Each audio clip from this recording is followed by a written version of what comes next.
Hello again, everyone. Another timeless reading po ulit tayo. General reading only, ha? Kung saang area man ng situation nyo ito nag-a-apply, yun lang yung kunin ninyo. Kung hindi maintindihan, kung hindi makarelate, hindi para sa'yo yung reading.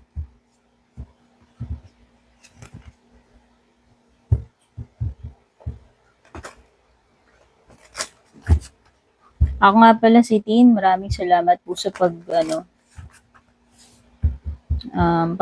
ng oras na manood ng reading ko. Especially kung matagal na po kayo dito. Maraming salamat. And kung bago naman po kayo, no, please don't forget to follow or subscribe or leave a comment, pa-share na rin. Eight of Pentacles.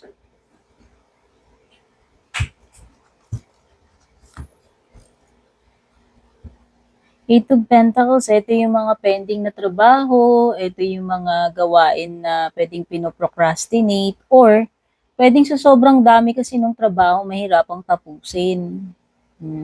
For some of you, pwedeng mahirapan kayo makaabot sa deadline, no? Ito yung mga times na maaaring nagkukumahog kayo, under pressure, ano mo yun? Naghahabol sa deadline. If this is a person, pwedeng kulang siya sa effort. Pwedeng kulang siya sa effort or hindi siya interesadong kumilos. Yan yung mga tipo ng person na may sisimulan tapos hindi tatapusin, may hilig mag-procrastinate. Yung mga tao na may hilig magaling lang sa umpisa.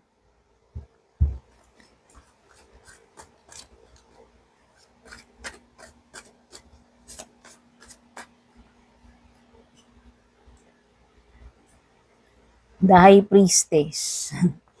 Nakikiramdam. Kung yung person na kadil mo yan, nakikiramdam siya. O pwedeng pinakikiramdaman ka niya, or pinakikiramdaman niya yung situation. If this is an advice naman para sa'yo, pwede nga sinasabi rito is, mag-dive deep ka, gamitin mo yung intuition mo. Tignan mo, what's beneath the surface. Yun yung ibig sabihin ng High Priestess na yan. Gamitin mo yung discernment mo, gamitin mo yung intuition mo.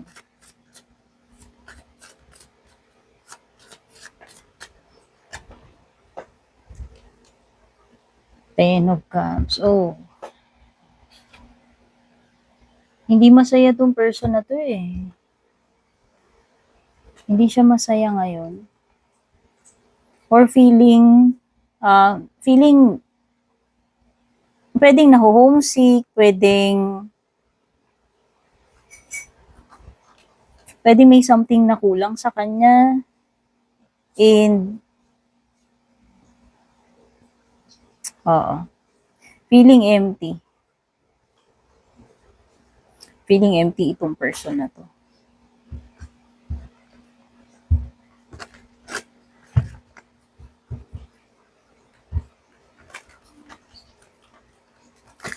Feeling incomplete, feeling empty.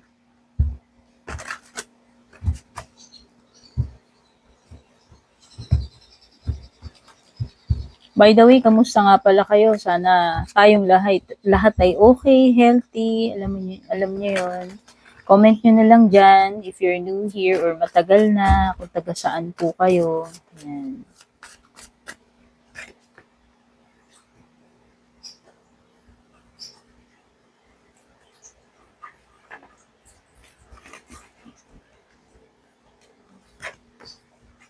Pwede may mga problema, may mga conflict tong person na to, kung person mo yan, kung sino man yung kadil mo. May mga problema siya. Madalas, itong mga problema niya, sinasarili na lang niya eh. Pwedeng nahihirapan siya about something. Pwede talagang feeling niya merong something na kulang sa buhay niya. Hindi kasi siya feeling fulfilled, hindi siya feeling happy. Okay? Aside from that, nahihirapan din siya. Hindi ko alam kung nahihirapan siya dun sa ginagawa niya, sa trabaho niya. Pwedeng,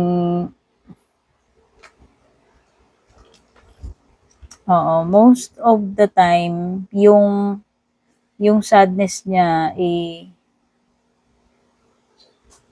dinadaan na lang niya, ginagamit niya yung pagiging busy para ma-divert yung, ma-divert yung attention niya, makalimutan niya yung mga problema niya or yung loneliness niya. Meron kasing tendency itong person na to na, hindi ko alam, pwede rin may pagka-introvert siya by the way, kasi lumitaw si Priestess. Ito yung person na hindi siya, maboka, machika, madaldal. Pwedeng hindi siya expressive. Usually nga, kung meron siyang mga problema, pwedeng kinikip niya yung sa sarili niya. So, yan. Pero maybe this person is also keeping something from you. Since High Priestess, pwede rin namang something na na tinatago or sinisikreto, hindi sinasabi. Okay? Pwedeng may mga hindi siya sinasabi sa'yo, like secrets, or pwedeng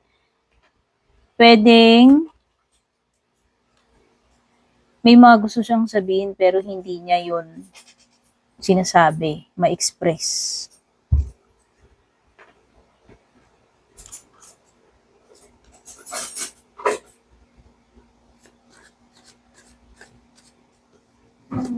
Hindi niya rin kasi alam kung paano niya uumpisahan, no? Hindi niya alam kung paano niya gagawin, paano niya sasabihin sa'yo, pwedeng ganon. Hindi niya alam paano niya sisimulan or paano yung intro niya. Etong person na to,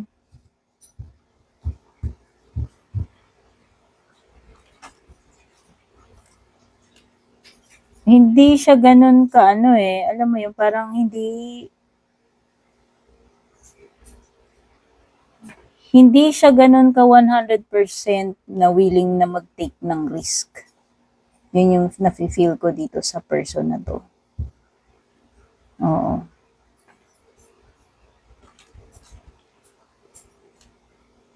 Ngayon, kung ikaw naman yan, kung energies mo lahat yung binabanggit na yan, ibig sabihin, ikaw yung person na takot kang mag-try ng mga bago, takot kang mag-leave ng iyong comfort zone. Oh.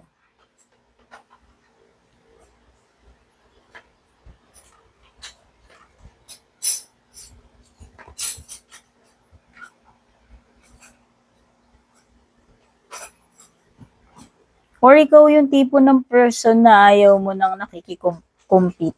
Alam mo yun? Kumbaga, hindi ko yung competitive type. Pwede rin naman, kung ikaw yan, kung related yan sa career mo or sa ibang bagay in general sa'yo. Pero kung yan, kung about sa person na ka-deal mo, etong person na to, sabi ko nga, parang takot siyang mag-take ng risk sa relationship or magmahal. Kasi, pwedeng hindi pa siya totally healed. Ayan, meron siyang 4 of Swords. Pwedeng hindi pa to fully recovered. Nandun pa lang siya sa process na hindi pa siya siguro nakaka-move on, nakaka-recover doon sa heartbreak na naranasan niya. No? O hindi ko alam kung sa past or ex niya yan.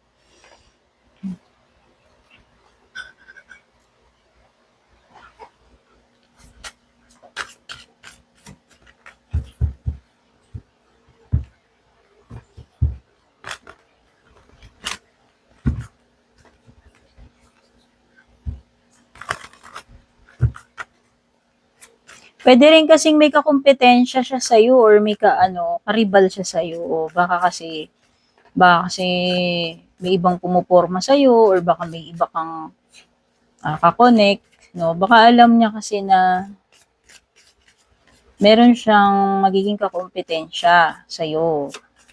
Sa pa yun.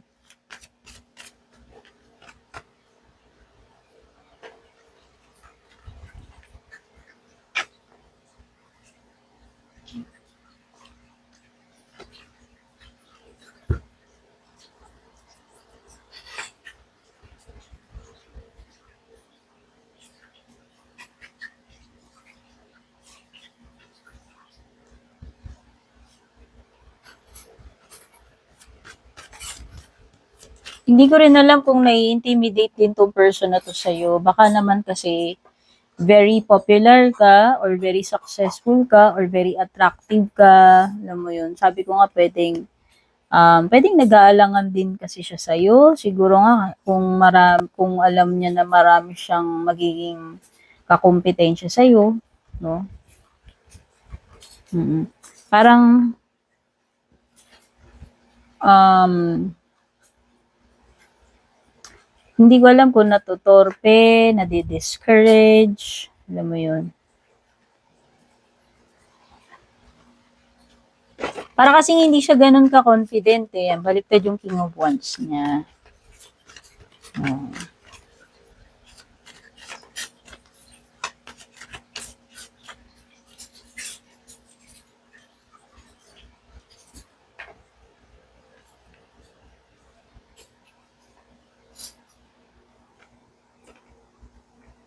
May nasisense akong paparating na pagbabago with the Wheel of Fortune. Kaya lang, with the Judgment card reversed, Judgment card kasi is awareness eh. Kaso, etong Judgment card na lumitaw dito is nakabaliktad. So, pwedeng ito ay pagiging in denial, alam mo yun, pwedeng nire-refuse yung nire-refuse na makita yung mga dapat makita dito. Oo. Ignoring kasi yan eh, yan. Pwedeng ignoring, pagiging in denial.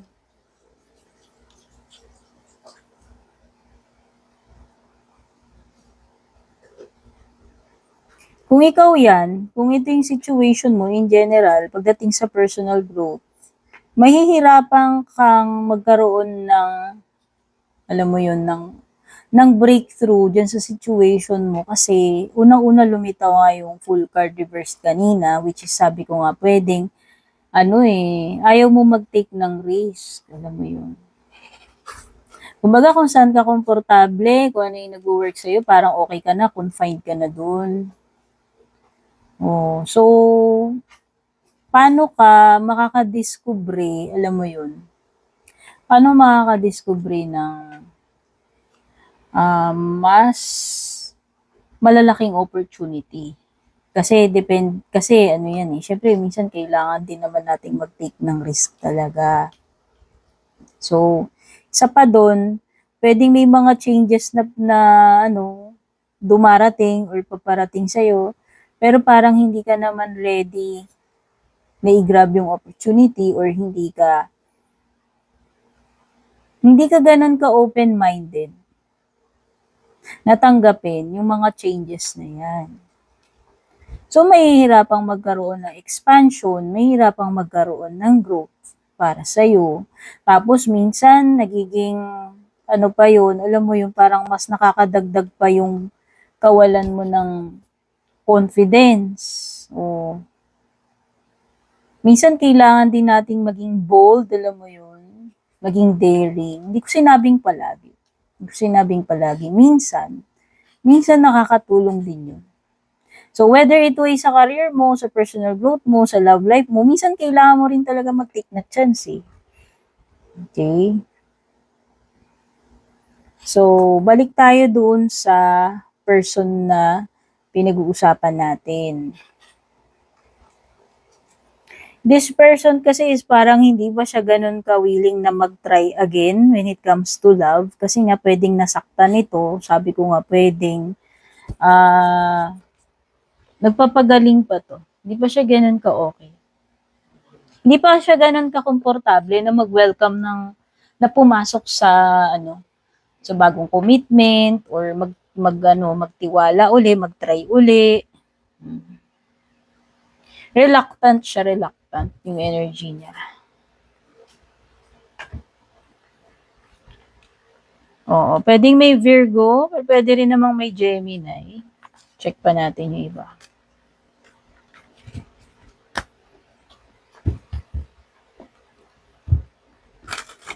So, nakikita ko for you is magkakaroon ng mga changes. Yes, may darating, may dumating na opportunity, may mga changes. Pero, kung matatakot ka na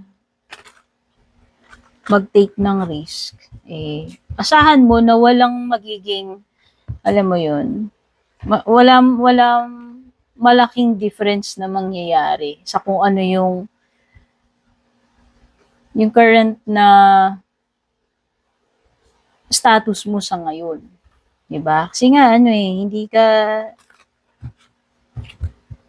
walang major na pagbabago kasi nga hindi ka naman magte-take ng risk kasi nakikita ko doon parang reluctant ka, takot ka mag-leave ng comfort zone mo. Okay. Kung sa love life mo, pwedeng gano'n din yung energy mo. Check na natin sa love life mo, person na ka-connect mo if ever. Magician is Gemini, Chariot, Cancer energy. Kung sino man yung mga signs na binabanggit ko. Basta kung ano lang yung nakikita ko dyan, sabihin ko sa inyo. Baka kasi may kaugnayan sa situation ninyo ngayon. Ayan na naman yung priestess, Justice is Libra.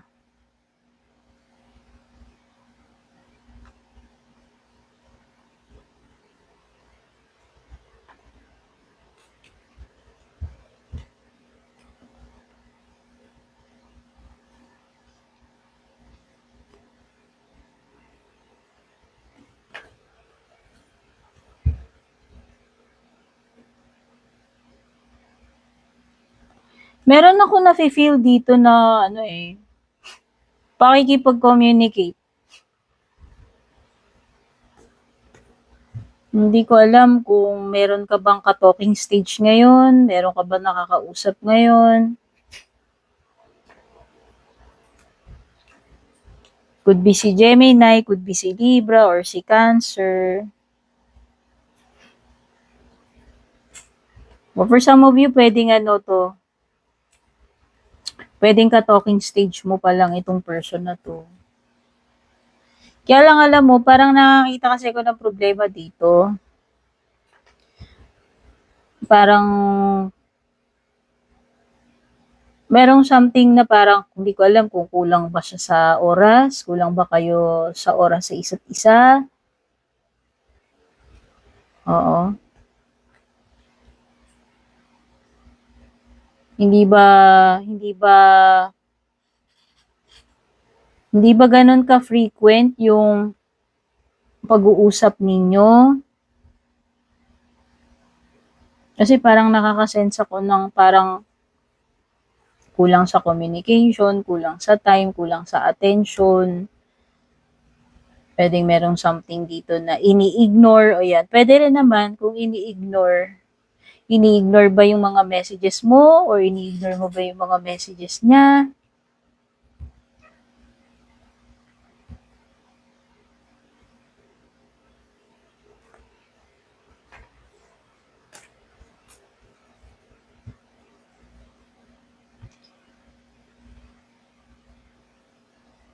Okay, yung iba siguro sa inyo, pwedeng LDR to. Pwedeng ka LDR mo, ka-talking stage mo.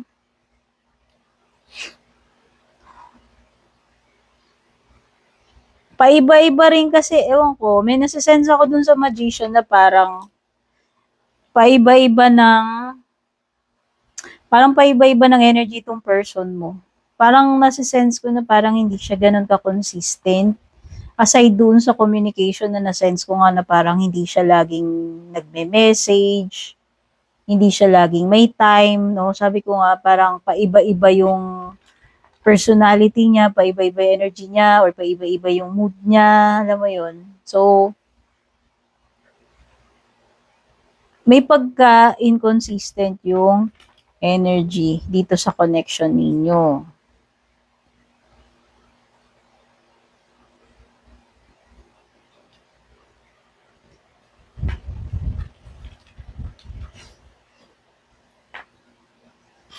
Back and forth energy eh. So, pwedeng itong person na to is nag-iiwan sa'yo ng impression na alanganin kasi parang inconsistent nga siya. Madalas, nagiging inconsistent siya.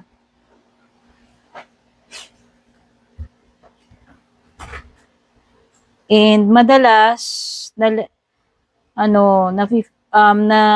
di-disappoint ka. Ayan, meron kang 5 of Cups dito. Madalas, nadi-disappoint ka. Especially kung yun, may mga times na may mga promises or may mga sinasabi siya tapos hindi naman niya natutupad yung mga promises na yan or yung mga sinasabi niya sa'yo. Kasi nga, may pagka-inconsistent itong person na to.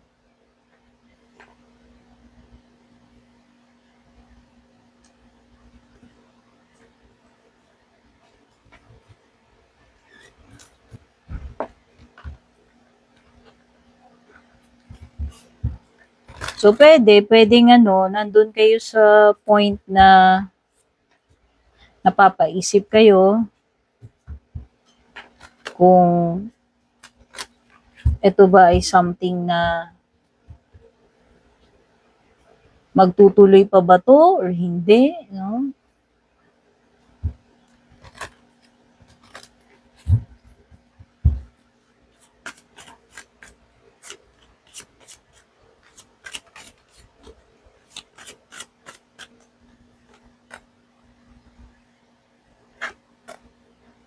Ouch. Oh.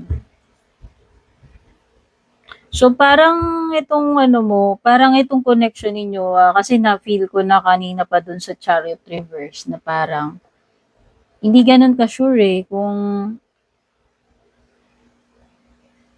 anong magiging direction nitong connection. Ito, ganun din. Tapos lumitaw pa yung Emperor Reverse. So, parang